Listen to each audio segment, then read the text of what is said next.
The number one thing to talk about it as an ownership team, if you just want a basic concept, is this. It's how do we as owners, this is going to be a long one. Actually, I'm going to say it a few times.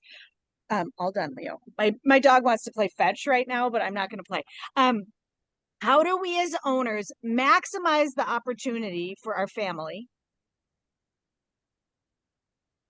and maximize the opportunity for our business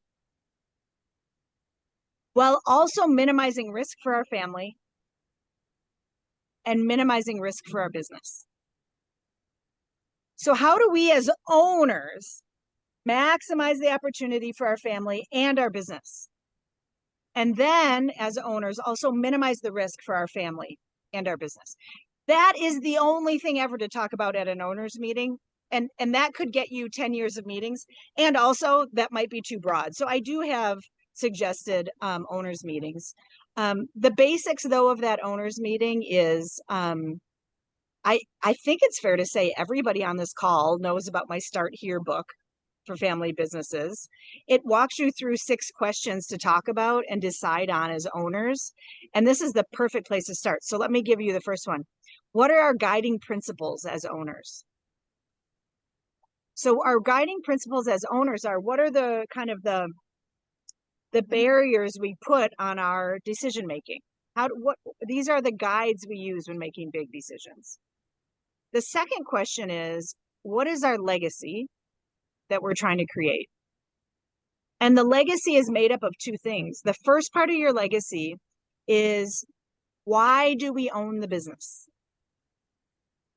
And that can be a remarkably hard question to answer in the 2nd generation and beyond. Because often why is something like, because it was given to us, or because we're expected to keep it alive, or because we don't want it to die on our watch, or because we love grandpa. And you really actually want to find a why that's deeper than something that's essentially because I have to, because that's not very motivational when things get hard. So first is why. Second is, what are we trying to create that will exist in 100 years? So essentially, what is the tree we are planting today that we will never sit under the shade of? I'll show you this tree I'm sitting under that somebody planted. It's so glorious, right? So what is the tree you're planting? And it might be something like really good jobs in our town. It might be a place to work where everybody can afford to send their kids to college. It might be, generational wealth for 17 generations. I don't know. What is it? What are you trying to create?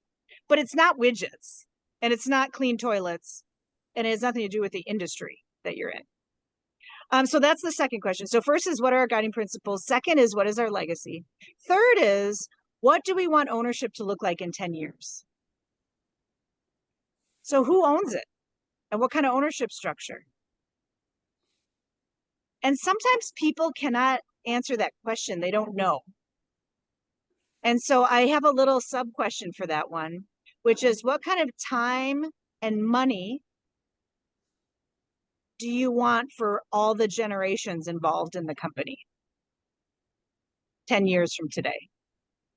What kind of time and money do you want for all the generations that are involved? Here's an example. I worked with a family business who the 3rd and 4th generation owners were both pretty visionary in their thinking.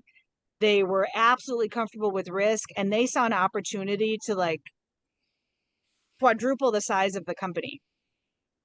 What that meant, though, is that they were going to go into 3 other regions of the US. And they brought that to an owners meeting, and their fellow owners, who were also their family members, said, we're not interested. We make plenty of money, and if you do that, we're never going to see you. Please don't.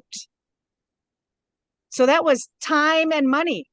They said, we have enough money. We want your time. We don't want it. So there you go. That's the 10-year. The next question is, what is our ownership philosophy? And there's 4 pieces of that. What does it take to be an owner?